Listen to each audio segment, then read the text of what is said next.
passer la parole à Xavier Morge, qui est le directeur général de BioAster. Donc, Gene Kovry est issu d'une initiative à l'IRT BioAster. Donc, merci Xavier d'être là et puis d'avoir accepté gentiment de prendre la parole. Donc, en fait, maintenant j'ai compris pourquoi tu m'as demandé à prendre la parole. Tu expliquais il y a 30 secondes. Ah, pardon. Tu expliquais il y a 30 secondes que c'était un domaine que personne ne comprend, enfin que les gens ne comprenaient pas, même s'ils devaient l'exploiter. Tu faisais référence à moi, j'imagine. Ah non, pas du tout. C'est que tu comprends. Donc, je vais parler sous le contrôle notamment de certains de mes collègues ici présents. Bonjour à toutes et à tous et ravi, merci à Adama et Wassine d'avoir proposé à ce que BioAster, finalement aujourd'hui, va essayer de vous dire en quelques mots comment nous on perçoit les choses, comment nous on se l'approprie. Et puis je vous dois un disclaimer sur le terme anglais, donc un petit propos liminaire, à savoir qu'effectivement, BioAster accompagne cette magnifique aventure, qui est d'abord une aventure humaine, ça a été dit, mais on ne le souligne jamais assez, que de créer une entreprise, que de la développer. Et à ce titre-là, BioAster participe modestement, puisque nous sommes membres du conseil stratégique, sans voix. Ils ont été malins, hein. Sans voix, mais avec un accompagnement autant que faire se peut pour les aider dans leur réflexion. Voilà un peu ce que je devais dire en introduction. Et c'est dans ce contexte-là que je vais donc faire cette petite présentation. Peut-être un mot... Ça marche dans le bon sens? Ouais, ok. Un petit mot préliminaire. Non, je ne veux pas vous faire cette slide-là, hein, je vous rassure. Mais peut-être un petit mot sur BioAster. Donc, BioAster, c'est un institut de recherche technologique qui a pour mission d'accompagner les industriels dans leur phase de développement en proposant des développements technologiques. Donc, notre métier à nous, c'est de développer des technologies qui vont permettre à nos industriels de développer leurs solutions finales. Alors, on est sur 4 grands axes. Le domaine de l'aide au développement de vaccins, l'aide au développement d'antimicrobiens, la compréhension du microbiome et l'exploitation du microbiome. D'ailleurs, c'était le thème de votre réunion l'année dernière. Et puis, également, ce qui tourne autour du diagnostic. Donc c'est ça notre mission, c'est d'accompagner ces sociétés-là à développer ces solutions grâce aux technologies qu'on va déployer. Les technologies qu'on a déployées sont indiquées en bas à droite pour ceux qui veulent en prendre plus connaissance. Je n'ai pas le temps de les décrire, on m'a donné 10 minutes. Donc je vais essayer de m'y tenir. Mais simplement, vous avez les grands domaines. Simplement, peut-être préciser un point, c'est par rapport à ce que je vais vous présenter dans quelques instants. C'est en particulier le domaine des data science. Bon, c'est normal, les aspects omiques et puis tout ce qui tourne autour des systèmes biologiques sur lesquels BioAster travaille. Et l'accompagnement que BioAster propose auprès de ses partenaires industriels peuvent se présenter sous 2 angles. Soit ça peut être un projet assez complexe, assez lourd à mettre en œuvre, soit c'est des projets très ponctuels, une demande très précise sur laquelle on intervient et c'est exprimé au travers de ce qu'on appelle, nous, les offres. Modèle intéressant et original de BioAster, il y a 2 éléments. La première chose, et je m'en arrêterai là après, la première chose, c'est que BioAster peut co-investir dans cette technologie. D'ailleurs, l'essentiel de notre activité, c'est du co-investissement, donc du partage de risques avec nos industriels. Donc on assume ce risque-là. En ce sens-là, on se distingue de certains d'autres acteurs.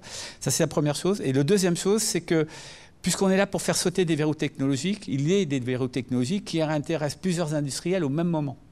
Et donc, notre rôle, notre positionnement, c'est de fédérer ces différents industriels pour les aider ensemble à faire sauter ces verrous technologiques, chacun pouvant l'exploiter dans le domaine qui le concerne. Voilà un peu ce que je pouvais dire s'agissant de BioAster. Alors évidemment, BioAster...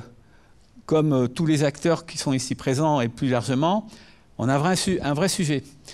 Quel est-il? C'est qu'on gère des données de plus en plus complexes, de plus en plus hétérogènes, d'origines diverses, dans le temps et dont la qualité varie au cours du temps, dont l'information qu'on a acquise à un moment donné n'a plus la même valeur dans 10 ans, dans 5 ans, enfin peu importe, dans le temps. Bref, on est donc confronté à un problème clé qui est, nous adressons des problèmes biologiques, mais quel sens donner à ces données biologiques? Donc la question qui se pose à nous, et la question à laquelle participe à résoudre les enjeux Constelab avec sa plateforme, c'est comment transformer une quantité de données hétérogènes, complexes, en leur donnant du sens. Et dans ce contexte-là, pour BioAster, une des façons de se l'approprier, c'était de se dire il faut en fait être capable qu'on soit collectivement, individuellement, en mesure de maîtriser l'ensemble de la chaîne de valeur. Cet ensemble de la chaîne de valeur va de l'obtention de la donnée, la caractérisation de cette donnée, la maîtrise de l'information associée à ces données jusqu'à l'interprétation de ces données. Et donc, c'est cet ensemble de valeurs qui est important de structurer et de piloter. Alors, comment, au sein de BioAster, on a essayé d'aborder ce sujet-là? On l'a abordé en se disant, finalement, c'est une fusée à 3 étages. Le premier de ces étages-là, c'est d'être en capacité d'intégrer la donnée. Et de l'intégrer de A à Z, c'est-à-dire du moment où on la collecte jusqu'au rapport final, finalement, quelque part. Et comment, partant du rapport final, on est capable de reconstituer l'histoire dans l'autre sens. C'est comme ça qu'on est capable de dire qu'on a une maîtrise complète. Alors ça veut dire quoi? Ça veut dire plusieurs choses. Ça veut dire être d'abord capable de collecter les informations. Ces informations peuvent être multiples, diverses. Dans le cas de BioAster, ça peut être des données issues des études précliniques, ça peut être des études cliniques. Donc on peut avoir la source d'information qui vient de nos données à nous, qui peuvent venir par exemple des cahiers d'observation issus des études cliniques. Après, il y a la notion de stockage, et ce que je disais, c'est ce stockage à toutes les étapes. Ce n'est pas uniquement stocker l'échantillon au départ ou la donnée brute de départ, c'est de stocker cette donnée-là, c'est de stocker toutes les données, les analyses intermédiaires, et ce jusqu'au rapport final. Ce que ça veut donc dire, c'est finalement être capable de réconcilier une histoire à partir d'un échantillon. Le troisième point qui est important, c'est tous les enjeux de standardisation. Alors qu'on utilise des approches ontologiques, qu'on utilise des dictionnaires de données, il y a un point qui est extrêmement important, c'est la rigueur associée à ce qu'on veut faire. Et derrière ça, comment on peut aussi l'enrichir. Puisqu'on parle d'un monde ouvert, là pour le coup, on est vraiment dans la recherche d'un monde ouvert. Parce que les données, il y a celles qu'on collecte, il y a celles qui sont chez les tiers, et puis il y a celles qui sont dans la formation de nature publique. Comment récupérer cette information, comment pouvoir l'exploiter pour lui donner plus de sens. Enfin, dernier point, en tous les cas, pour nous, on le traduit simplement par ce qu'on appelle un principe qui s'appelle le principe FAIR. Bon, c'est encore un acronyme anglais, mais qui veut dire trouver l'information, la rendre accessible, la rendre interopérable, c'est-à-dire qu'on puisse l'utiliser dans des contextes différents, évidemment réutilisable. Voilà, donc la première chose, c'est maîtriser l'ensemble de cette donnée-là. Deuxième étape, c'est l'analyser. Alors l'analyser, et on y reviendra, et Adama l'a déjà dit, finalement, vous avez des biologistes qui doivent être en capacité de donner du sens à tout cela. Et pour cela, il faut travailler. Il faut travailler avec les bioinformaticiens, les data scientists, parce que c'est ensemble qu'on va pouvoir donner du sens général. C'est donc une approche holistique, finalement, qu'il faut avoir, une approche 360 si on veut l'utiliser autrement. Ça veut dire une chose, ça veut dire que dès qu'on est dans un projet, il faut l'anticiper et le concevoir à sa genèse. Il ne faut pas se poser la question après coup, tiens, en fait, qu'est-ce qu'on va faire de ces données ou comment on va les exploiter? Alors, ça vous paraît évident, mais je peux vous dire que souvent on évolue encore en se disant, ah ben tiens, compte tenu de ces résultats-là, on va faire ça. Non, il faut l'anticiper. C'est cette anticipation-là qui va permettre d'avoir une approche holistique.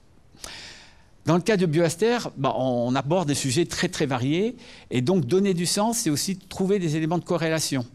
Est-ce qu'un effet, par exemple, systémique a une relation particulière avec un effet local? Est-ce dans des études longitudinales, est-ce que ce qu'on obtient à différentes étapes de cette étude-là, comment interpréter l'évolution? Comment, par exemple, mettre en œuvre, comprendre un mécanisme d'action qui est singulier? Bref. Il faut trouver des signatures moléculaires en diagnostic. On arrive toujours à trouver des signatures extrêmement importantes. En fait, derrière ça, comment on les réduit pour prendre celles qui ont le sens pour lequel on porte un projet. Bref, donc il y a un enjeu de capacité, je dirais, d'adaptation cognitive, de souplesse cognitive pour pouvoir traiter tout un tas de sujets de nature différente. Évidemment, après, il y a aussi des points critiques qui sont, par exemple, quel test statistique mettre en œuvre. Pareil, on ne se pose pas la question, une fois qu'on a les données, quel type d'analyse statistique on met en œuvre. D'autant plus que dans ce domaine-là aussi, il y a une complexité extrêmement importante et qu'il faut, on a publié d'ailleurs là-dessus, voir quelles sont les techniques, quels sont les modèles qu'on peut appliquer selon les circonstances. Voilà, bref, tout ça pour résumer que l'analyse de données, c'est finalement conjuguer la force des données importantes que l'on a et d'autre part, leur donner du sens au travers d'une application de type intelligence artificielle. Dernier point, et ce n'est pas le moindre, c'est en réalité, ce qui est le sens même de BioAster, de Gincovery, en tout cas un des sens de Gincovery, c'est de fédérer. Et qu'est-ce qu'on veut dire par fédérer? C'est-à-dire, bien évidemment, il faut contrôler tout cela. Il ne s'agit pas que ça soit open bar, en quelque sorte. Mais derrière ça, donc contrôle, surveiller, etc. Mais il faut aussi qu'ensemble, on puisse générer de l'information qui, chacun l'exploite dans le domaine qui l'intéresse. Donc ça veut dire derrière ça, partager des informations. Ça veut dire donner accès à des outils avancés, des fameuses boîtes noires dont je ne comprends rien. Je te confirme. Et puis aussi, à la fin, donner, au travers de ces données-là, une capacité d'interprétation et de compréhension au travers de l'analyse qui va en être faite. Point important, je ne savais pas en décrivant ça que tu allais y faire référence, on a des données complexes, il faut les rendre visuelles, il faut pouvoir les interpréter. Alors, je ne savais pas que le PCR peut être coloré, mais voilà. Il faut leur donner du sens. Et c'est sûr qu'avoir des masses de données rend les choses peu interprétables. En revanche, arriver, et c'est un vrai art en fait, de les visualiser pour pouvoir les rendre plus facilement compréhensibles est un sujet important. Bref, vous l'aurez compris, en synthèse, l'enjeu qui est le nôtre, c'est de concevoir, prototyper, mettre en œuvre des solutions numériques, le tout en un en quelque sorte, avec la capacité d'intégrer les données de leur indexation jusqu'à leur traitement, leur visualisation, pour reprendre cet exemple-là. Et tout ça pourquoi? Pour générer de nouvelles hypothèses, les tester, et au bout du compte, permettre de prendre des décisions, puisque au bout du compte, tout ça, ça permet quoi? De prendre des décisions, et c'est ce qu'on en attend. Et c'est en ce sens-là qu'il nous semble que BioAster se présente comme un des maillons essentiels, puisque vous avez compris que c'est un tout, et que cette chaîne ne peut être avoir un maillon manquant. Et c'est dans ce contexte-là que le positionnement de Gincovery est essentiel dans l'accompagnement des uns et des autres. Alors, je dirais que finalement, il y a deux points qui nous paraissent importants et ceux sur lesquels portent les efforts de Gincovery. La première chose, c'est finalement cet aspect de durabilité, de robustesse associé à ces plateformes-là. Il faut qu'elles soient durables dans le temps, il faut qu'elles soient robustes de telle façon à ce qu'on puisse s'assurer que précisément dans ce temps long, les données générées, les données disponibles, le système qui est derrière fonctionne et est réexploitable. Et puis, au bout du compte, c'est surtout donner aux biologistes le sens essentiel de ce qu'ils doivent faire, exploiter des données. Et non pas passer du temps à voir un peu comment on les traite, comment on les met en œuvre, mais vraiment se tenir au corps du système, c'est-à-dire permettre aux équipes de R&D de se concentrer sur leur expertise principale. Et donc libérer les autres, les libérer d'autres aspects essentiels, tout ce qui tourne autour du management, du data management, mais qui est essentiel, mais qui n'est pas le cœur de l'activité. Et donc derrière ça, ça a déjà été démontré au travers du propos introductif. Pour Gincovery, c'est de structurer l'information, la rendre plus exploitable et fédérer une communauté pour générer de nouveaux pipelines analytiques puissants et qui répondent aux besoins des uns et des autres. Voilà un petit peu comment nous on voyait les choses. Alors, à titre de BioAster, on pense que le positionnement de Constellab, il est en particulier, s'adresse en particulier à deux types de structures.